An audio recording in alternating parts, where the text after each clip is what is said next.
Hello दोस्तों, नमस्कार। मेरे YouTube channel money and growth with doctor Malhan में आप सबका स्वागत है। दोस्तों, मेरे वीडियो को देखकर 10,000 रुपये पर मंथ कमाने वाला, 20,000, 30,000, 50,000, 1 लाख, 2 लाख, 5 लाख रुपये पर मंथ कमाने वाला भी एक वेल्दी, करोड़पति और इवन अरबपति भी बन सकता है। मीन्स अगर किसी के 2-3 लाख पर मंथ अगर कोई कमा रहा है तो वो अरबपति भी बन सकता है, यानी 100 करोड़ तक की वेल्थ क्रिएट करने के बारे में सोच सकता है। आज मैं आपको बताऊंगा एक दिहाड़ीदार मजदूर यानी कि 7, 8, 10, 12, 15, 18, 22,000 रुपये पर मंथ कमाने वाला क्या कर सकता है। तो दोस्तों, दिन का दिहाड़ी का 500-600 रुपये, 700-800 रुपये कमाने वाला व्यक्ति इन्वेस्टमेंट करके करोड़पति बन सकता है। आप सोच रहे होंगे कि ये कैसे हो सकता है। It's impossible. ज़्यादातर लोगों के मन में यही होगा कि ये पॉसिबल है ही नहीं, है ना। ठीक कहा ना मैंने। दोस्तों, मैं बताता हूँ, ये कोई स्टोरी नहीं है, कोई मनगढ़ंत कहानी नहीं है, ये एक हकीकत है, रियल लाइफ स्टोरी है। एक व्यक्ति के बारे में जिसका नाम था रोनाल्ड जेम्स रीड। उसका जन्म ब्रैटलबोरो, वर्मोंट में 23 अक्टूबर 2021 को हुआ। दोस्तों, ये थोड़ा प्रोनाउंसिएशन में थोड़ा डिफरेंस आ सकता है कि एग्जैक्टली वहाँ क्या प्रोनाउंस करते हैं। और दोस्तों, 2 जून 2014 को 92 साल की उम्र में उनका देहांत हो गया, उनकी डेथ हो गई। दोस्तों, ये एक बहुत ही परोपकारी व्यक्ति थे। परोपकारी मतलब लोगों की हेल्प करना इनका एक मकसद था। पैसों से लोगों की मदद करते थे। कुछ तो है फिजिकली करते हैं, हेल्थ एनजीओज वगैरह, ये एनजीओ नहीं, ये पैसों से लोगों की मदद करता था। दोस्तों, अब इनकी मैं शुरुआत की बताता हूँ। ये अपने घर में, परिवार में, गांव में पहले थे जो सेकेंडरी स्कूल जिन्होंने पास किया था। दोस्तों, ये इन्होंने रिकॉर्ड बनाया था अपने गांव में, अपने परिवार में। और उसके बाद ये काफ़ी टाइम के बाद ये मिलिट्री में, यूएसए की मिलिट्री में सेकेंड वर्ल्ड वार के टाइम में शामिल हो गए, भर्ती हो गए। और जब वहाँ से निकल के आए तो 40-45 साल की उम्र थी इनकी। दोस्तों, उसके बाद वो खाली नहीं बैठे, आके उन्होंने यूएसए में जेनिटर JANITOR। दोस्तों, फिर वही बात है, प्रोनाउंसिएशन में थोड़ा डिफरेंस हो सकता है। जैसे हमारे यहाँ झाड़ू पोछा करते हैं ना, साफ सफाई वाले होते हैं, या पेट्रोल पंप पे पेट्रोल डालते हैं, डीजल डालते हैं, गैस डालते हैं, इस झाड़ू पोछा टाइप करने वाले मजदूर लोग आप कह सकते हैं। हमारे यहाँ क्या है, महीने में 8-10 हज़ार रुपये कमाते होंगे। अब इतने ही लेवल के वहाँ भी उनकी लगभग यही एवरेज इनकम होगी। वहाँ डॉलर में है, यहाँ हमारे यहाँ रुपीज़ में है। तो दोस्तों, अगर इंडियन रुपीज़ में कंपेयर करें तो मुश्किल से, यानी नाम मात्र इंडिया के हिसाब से 500-700 रुपये ही बचा पाता होगा। अब 8-7-10 हज़ार रुपये कमाने वाला एक महीने में 500-700 हज़ार रुपये कमा लेगा भाई। ज़्यादा से ज़्यादा 20% अगर कमा लिया उसने तो 1,000 रुपये कमा लेगा। और पहले जेनिटर का काम किया इन्होंने, उसके बाद इन्होंने गैस स्टेशन पे अटेंडेंट का भी काम किया, यानी पेट्रोल भरना, गाड़ियों का शीशे साफ करना, इस टाइप के काम। तो अब आप समझ सकते हैं कि इस टाइप के काम करने वाले व्यक्ति की फाइनेंशियल नॉलेज लगभग ना के बराबर होगी। जैसे आप लोग जितने भी वीडियो सुन रहे हैं, क्या आप लोगों के पास फाइनेंशियल नॉलेज है? ऐसा नहीं है कि जैसे कोई किसी को ये पता चल गया कि भाई सौंफ फाँकने से या कुछ फला पुदीना वगैरह लेने से पेट का दर्द ठीक हो जाता है तो डॉक्टर बन गए। ऐसे डॉक्टर नहीं होते, यानी ऐसे पर्सनल फाइनेंस के नॉलेजेबल पर्सन नहीं होते। पर्सनल फाइनेंस मीन्स डेप्थ में जाना। जैसे एक डॉक्टर सर्जरी करता है, मेडिसिन के फील्ड में अगर कोई डॉक्टर सर्जरी करता है, उसी तरह से पर्सनल फाइनेंस की वैसी ही बड़ी नॉलेज होना। तो दोस्तों, इनकी मौत, रोनाल्ड रीड की मौत के बाद ये दुनिया भर में मशहूर हो गई। किस वजह से? अपनी सीक्रेट वेल्थ क्रिएशन के कारण। तो दोस्तों, हमारे इंडिया में अगर कोई व्यक्ति इस कैडर का रहा होगा या होगा, आज के टाइम भी होगा, तो वो क्या करेगा? जो 8-10 हज़ार रुपये कमाता है वो क्या करेगा? या तो तम्बाकू, गुटखे, बीड़ी, सिगरेट, हुक्का इनमें वेस्ट कर देगा, या फिर क्या करेगा, ज़्यादा से ज़्यादा एक लॉटरी का टिकट ले लेगा। 500 रुपये बचाएगा, 500 के 500 की लॉटरी की टिकट ले लेगा। क्यों? उसको तो तुरंत अमीर बनना है, तुरंत। अब दोस्तों, 10-20 करोड़ लोगों ने लॉटरी ली, और उनमें से 10-20 करोड़ लोगों में से 2 की, 3 की, 4 की अगर लॉटरी निकल भी आई, वो भी 20-30 लाख रुपए की, तो दोस्तों उससे क्या फ़र्क पड़ जाएगा? या कितने लोगों की लाइफस्टाइल में चेंज आ जाएगा। दोस्तों, लॉटरी के धंधे में हज़ारों लोग लगे हुए हैं, शायद लाखों लोग लगे हुए हैं। क्यों? क्योंकि उनको गवर्नमेंट से अप्रूवल लेना पड़ता है, उनको लॉटरी की टिकट की प्रिंटिंग का खर्चा होता है, दूसरे खर्चे पानी होते हैं, एयर कंडीशनर का खर्चा है, गाड़ियों का खर्चा है, ट्रांसपोर्टेशन का है, एम्प्लॉइज़ की सैलरी का है, प्रॉफिट है, रिस्क है, एटसेट्रा। बहुत सारी चीज़ें इशू जुड़े हुए हैं। तो कुल मिला के लॉटरी तो निकलेगी नहीं। अब 2-3-4 करोड़ लोगों में से एक बंदा अगर फर्स्ट टाइम लॉटरी लगाने लगा तो 2 करोड़ बार लगाएगा, तब जाके उसकी प्रोबेबिलिटी एक बार लॉटरी निकलने की होएगी। तो कुल मिला के क्या करेगा, लॉटरी नहीं निकली तो अगले महीने फिर से 500 रुपए की बचत को लॉटरी के चक्कर में लगा देगा और वो भी जीरो हो जाएंगे। वो फिर रोएगा, दुखी होगा, पछताएगा, लेकिन उसको लगेगा कि अरे लॉटरी से पैसे बन सकते, अगली बार फिर वही काम करेगा। तो दोस्तों, वो ऐसा काम करता रहेगा और अगले महीने फिर से कोई लॉटरी XYZ कंपनी की लॉटरी का टिकट लेगा और ऐसा ही चलता रहेगा। मुश्किल से बचाया हुआ सारा पैसा, मतलब इतनी टफ अर्निंग, पहली बात तो कितनी मेहनत मजदूरी करके किस तरह से तो पैसा कमाया और फिर वो बचाया, उसमें से बड़ी मुश्किल से पैसा बचाया, फिर बचाए हुए पैसा सारा स्वाहा। तो लॉटरी एक जुआ है दोस्तों, मतलब ये आप कह सकते हैं जुए का ही एक प्रकार है। अगर आप लॉटरी में पैसे लगाते हैं या आपके दोस्त या आपके जानकार, आपके रिश्तेदार, तो कमेंट जरूर कीजिएगा कि, या फिर अपने बारे में भी कीजिएगा, क्या आज तक एक बार भी आपने लॉटरी का टिकट लिया है, और लिया है तो क्या आपका लगा है क्या लॉटरी का टिकट, ये भी जरूर बताइएगा। तो दोस्तों, थोड़ा अंदाज़ा लगाएं कि कितने पैसे अब तक लगा चुके होंगे ये आपके जानकार लोग ही लॉटरी में, और कितनी बार लॉटरी निकली होगी। लॉटरी के चक्कर में आज के दिन सेविंग अकाउंट में लगभग उनके कितने पैसे होंगे, अगर लॉटरी कोई निकली भी होगी तो आज के दिन सेविंग अकाउंट में उनके कितने पैसे हैं। कुछ करोड़ तो होंगे उनके अकाउंट में। दोस्तों, मेरा मकसद किसी की भावना को ठेस पहुंचाना नहीं है, बल्कि सचेत करना है और ये बताना है कि लॉटरी एक जुआ है और जुए से भी बड़ा ये एक नशा है। दोस्तों, इसमें हारने वाला व्यक्ति खुद तो बर्बाद होता ही है, पूरा घर, पूरा परिवार, सभी लोग बर्बाद हो जाते हैं और बाद में फिर सब पछताते रहते हैं। अब पछताए होत क्या, जब चिड़िया चुगी खेत, सारी सेविंग्स 40 साल 45 साल की उम्र तक लॉटरी लगाते लगाते कुछ एक पैसा बचेगा नहीं उसके पास, और बाद में फिर सारी उम्र में रोएगा, फिर ये सोचेगा अब तो कुछ नहीं हो सकता, और फिर जीतने वाले के पास पैसे टिकते भी नहीं हैं। जिस रास्ते से पैसे आते हैं उसी रास्ते से वापस निकल जाते हैं। दोस्तों, महाभारत की लॉटरी या महाभारत के जुए के बारे में तो, किस्से के बारे में तो सबको पता है, ये तो सारी दुनिया में मशहूर है। दोस्तों, महाभारत में कौन जीता था, किसको लॉटरी लगी थी, लॉटरी का फायदा हुआ था क्या पांडवों में से किसी को भी। अब आप रोनाल्ड रीड से सीख ले सकते हैं, इनसे सीख सकते हैं आप कि कैसे छोटी छोटी बचत, छोटी छोटी सेविंग्स, 500 600 700 हमारे इंडियन रुपीस में, इसका करना क्या चाहिए, आप ये सीख सकते हैं। और करके इसका हो क्या जाएगा ये मैं बताता हूं आपको। तो दोस्तों, रोनाल्ड रीड ने अपनी बचत से जो भी पैसा बचाया, वो 500 हुआ, 1000 हुआ, 700 हुआ, जितना जो भी हुआ, हर महीने उसने क्या किया, US डॉलर के हिसाब से, मैं तो रुपए की कह रहा हूँ, वो डॉलर के हिसाब से उसने वो पैसा बिना दिमाग लगाए USA के इंडेक्स फंड में, जिसे कहते हैं S&P 500, और ब्लू चिप फंड्स में, ब्लू चिप स्टॉक्स में वो पैसे लगाता चला गया। दोस्तों, index fund S&P 500 index fund का मतलब है जैसे इंडिया में इंडेक्स फंड है निफ्टी 50, NSE में लिस्टेड टॉप की 50 कंपनियों का एक फंड है, वो पैसा मैनेजर अपने आप कंट्रोल करते रहते हैं उसको। तो दोस्तों, ऐसे ही USA में है S&P 500।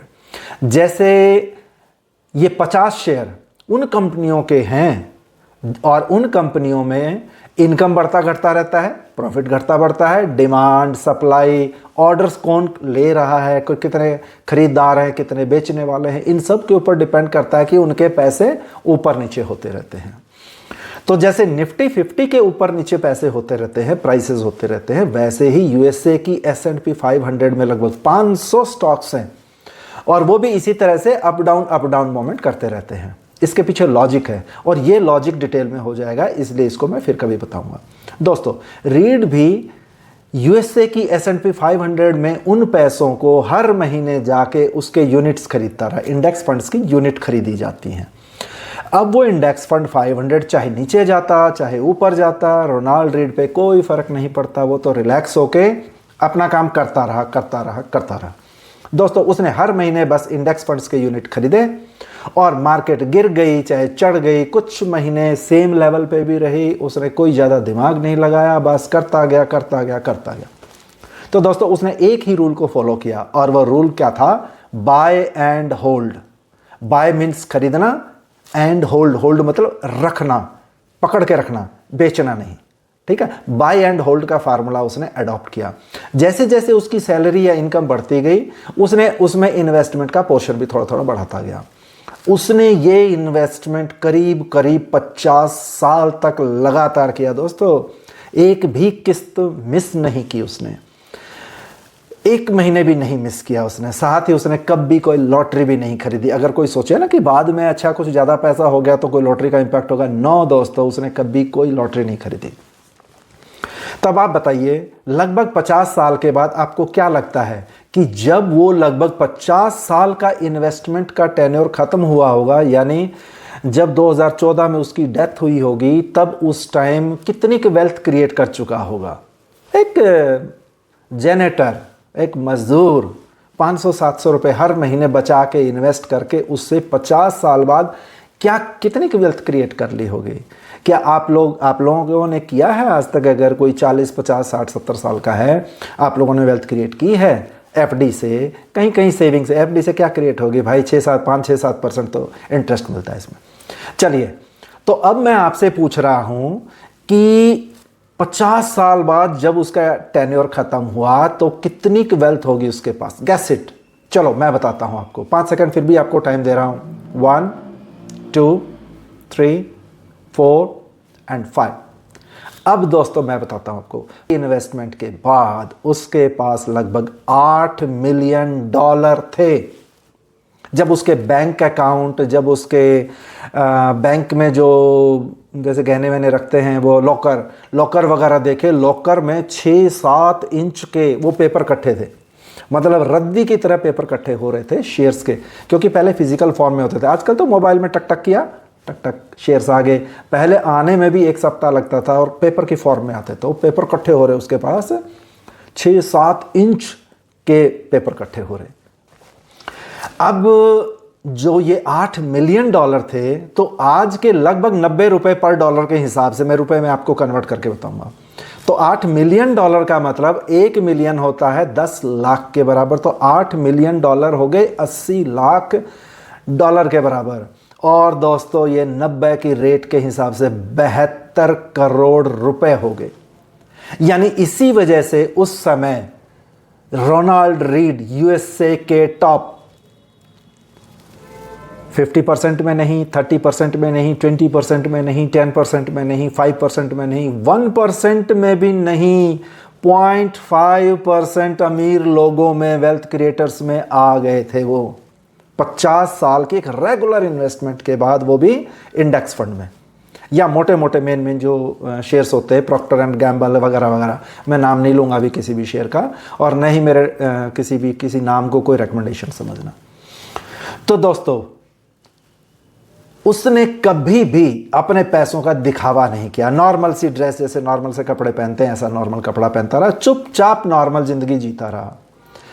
एंड में $6 मिलियन, $8 मिलियन हो गए थे उसके पास, $6 मिलियन यानी कि 60 लाख रुपए, यानी 60 लाख डॉलर, यानी 54 करोड़ रुपए उसने डोनेट कर दिए। किसको? वर्मोंट शहर के ब्रेटलबोरो मेमोरियल हॉस्पिटल को और ब्रूक्स मेमोरियल लाइब्रेरी को डोनेट कर दिए दोस्तों। 54 करोड़ रुपए तो डोनेट कर दिए। और दोस्तों 2 मिलियन यानी 20 लाख डॉलर उसने, यानी 18 करोड़ रुपए उसने अपने बच्चों को और अपने परिवार को देकर गया। यानी उसने लगभग 3/4 डोनेट किए। दोस्तों ये चीज़ हम लोग भी सोच सकते हैं, समाज सेवा भी कर सकते हैं। देखिए हमारे बच्चे अच्छे निकलेंगे नहीं निकलेंगे अभी कुछ नहीं पता। अच्छे निकल गए हमारी किस्मत, नहीं निकले तो क्या? उन्होंने उस पैसे को बर्बाद कर देना है, उड़ा देना है, राख कर देना है, नशा करना है, या पता नहीं क्या क्या करना है उन्होंने दोस्तों। तो सिर्फ उन बच्चों के भरोसे मत रहिए। मैं तो आपको सजेस्ट करता हूँ, सिर्फ उन बच्चों के भरोसे मत रहिए जो कि आपके पैसे को बर्बाद कर देंगे। यही पैसे अगर किसी हॉस्पिटल, किसी लाइब्रेरी में लगे तो वहाँ से कितने बच्चे, कितने लोग पढ़ के उसका फ़ायदा उठा सकेंगे। सोचिए दोस्तों, समाज सेवा, अरे भाई समाज के लोग भी तो हमारे ही लोग हैं, समाज के बच्चे भी तो हमारे ही बच्चे हैं, है कि नहीं। तो दोस्तों, यस फ्रेंड्स, एक जेनेटर या गैस स्टेशन अटेंडेंट के पास भी, या कहें कि मजदूर के पास इतनी वेल्थ क्रिएट हो सकती है, तो सोचिए हमारे पास क्यों नहीं। आप क्या कमाल कर सकते हो, आपको पता भी नहीं कि आप क्या कमाल कर सकते हो। दोस्तों, अगर हम सब चाहें तो इससे भी बहुत बहुत बहुत बड़ा कमाल कर सकते हैं। तो दोस्तों, आप जिस दिन भी इस वीडियो को देख रहे होंगे, यानी वीडियो बनाइए, एक सप्ताह में, एक महीने में, एक साल में, कभी भी आप वीडियो देख रहे होंगे, तो वहाँ से एक सप्ताह के अंदर अंदर एक्शन स्टार्ट कर लीजिए। और इसमें कमेंट्स लिख के मेरे से डायरेक्ट बात भी कर सकते हैं। दोस्तों, मेरा कोई पर्सनल इंटरेस्ट नहीं है। I am doing socio economic work, एक सामाजिक काम और आर्थिक, लोगों को आर्थिक रूप से उन्नति करने का टारगेट है। 1 लाख लोगों को आर्थिक रूप से उन्नत करने का मेरा टारगेट है। और ये आज मैं 61 ईयर का, 60 प्लस का हूँ। अगर भगवान ने चाहा, इतनी लाइफ दी मेरी, तो दोस्तों मैं खुद अपनी स्टोरी बना के आपको बताऊंगा। बना के मीन्स मैं वेल्थ क्रिएट करके बताऊंगा कि मैंने कितनी क्या के वेल्थ क्रिएट कर दी है इस तरह से। और 1 लाख लोगों को वेल्थ क्रिएट करके बनाने का मेरा टारगेट है। आप भी ऐसा ही कुछ टारगेट लीजिए। सबसे पहले लीजिए अपना खुद का टारगेट, उसके बाद औरों का हम बात करेंगे। और अपने टारगेट को पूरा करने में आपको कुछ भी डाउट है, कुछ भी शक है, तो मेरे से बात कीजिए, ठीक है दोस्तों। वो कहते हैं ना, शाहरुख खान ने कहा था ना, मैं हूं ना। तो दोस्तों, मैं हूं और मेरा मकसद सिर्फ लोगों की हेल्प करना है, सोशल वर्क करना है। तो दोस्तों, गाइड करने के लिए मैं हूं, पर पूछना आपको पड़ेगा। देखिए, एक संस्कृत का श्लोक है, न ही सुसुप्त सिंहस्य प्रविशे मुखे मृगा, यानी सॉरी, मैं इसका हिंदी अर्थ नहीं बताऊंगा, आप गूगल पे सर्च कर सकते हैं, या कुछ लोगों को पता हो तो वो कमेंट कर सकते हैं। तो दोस्तों, इस संस्कृत के श्लोक का मीनिंग आप कमेंट में लिख सकते हैं। मैं कंक्लूड करता हूं अब ये सारे वाक्य, जो रोनाल्ड रीड का जो पूरा वाक्य है, इसको मैं कंक्लूड करता हूं कि उसने ऐसा किस तरह से किया, क्यों किया, किस प्रकार से किया। तो दोस्तों, ये सिर्फ माइंड सेट का उसका था। उसने क्या किया, उसने किसी नॉलेजेबल इन्वेस्टर्स से समझा और सीखा। आप भी सीख सकते हैं, बहुत सारे ऐसे लोग हैं जो सिखाते हैं। मैं फ्री ऑफ कॉस्ट आपको इस YouTube चैनल के थ्रू सिखा सकता हूं, आप सीख सकते हैं। आपको अच्छा लगे तो सीखिएगा मेरे से, अदरवाइज और भी बहुत से हैं। तो किसी नॉलेजेबल इन्वेस्टर से समझा और सीखा। सेकंड, इस बात पे विश्वास किया और उस पे टिके रहे। देखो, इसमें यहाँ टाइम लगाना पड़ेगा आपको, 5, 10, 15, 20 साल लगाने पड़ेंगे। और ये जो 8 मिलियन है ना, 8 मिलियन, आप क्या सोचते हो 50 साल में 8 मिलियन तो 25 साल में 4 मिलियन? नो, 42-43 साल में 4 मिलियन और 50 साल में 8 मिलियन। अगर वो और 5-7 साल जी जाता तो $16 मिलियन हो सकते थे उसके पास। यस दोस्तों, तो फिर उसने विश्वास किया और उस पर टिका रहा, अपने विश्वास पे। उसके बाद उसने ज़्यादा दिमाग नहीं लगाया, क्योंकि इन्वेस्टमेंट में जो ज़्यादा दिमाग लगाता है वो पैसे को टिकने नहीं देता, यानी पैसे को कंपाउंड नहीं होने देता। कंपाउंड पढ़ा होगा ना आप लोगों ने, सिंपल इंटरेस्ट, कंपाउंड इंटरेस्ट, सामान्य ब्याज और चक्रवृद्धि ब्याज। तो कंपाउंड का मतलब चक्रवृद्धि ब्याज। और अल्टीमेटली अपने पैसों को खो देगा, क्योंकि वो ज़्यादा समझदार, ज़्यादा दिमाग लगाने वाला बंदा टिकेगा नहीं। दोस्तों, दिमाग लगाने का काम है इंडेक्स फंड के विद्वान फंड मैनेजर्स का और उनकी इंटेलिजेंट टीम का। ये काम वो करते रहें, उनको छोड़ दो अगर आपको नॉलेज नहीं है तो। और क्योंकि वो अपने सब्जेक्ट मैटर के एक्सपर्ट होते हैं। दोस्तों, जो कम दिमाग लगाएगा वही पैसे जीतेगा, यानी उछल कूद नहीं करनी है। और क्यों, जो कम दिमाग लगाएगा वो ज़्यादा उछल कूद करेगा ही नहीं। धैर्य, देन पेशेंस। दोस्तों, इंडेक्स फंड में इन्वेस्ट करना एक गेम है जिसमें कछुए की ही जीत होती है। खरगोश चाहे जितना भी उछल कूद कर ले, जितनी तेज दौड़ लगा ले, हाँफ लेगा, सुस्ता जाएगा, सो जाएगा। धैर्य रखना पड़ेगा। और कछुए में धैर्य होता है, वो लगातार नॉन स्टॉप एक steady, slow and steady race जीतता है। ठीक है, तो दोस्तों, आज के दिन के लिए इतना ही। और आपको ये वीडियो अच्छी लगी और इन्फॉर्मेटिव लगी हो तो इसको आप लाइक, शेयर एंड कमेंट कर सकते हैं। खासकर नए व्यूवर्स इस यूट्यूब चैनल को सब्सक्राइब करके बेल आइकन तथा ऑल बटन दबाना ना भूलें, ताकि अगली सभी पर्सनल फाइनेंस से रिलेटेड वीडियोस की नोटिफिकेशन आपको समय समय पर मिल जाए। थैंक यू दोस्तों, keep it up, have a nice day, keep in touch.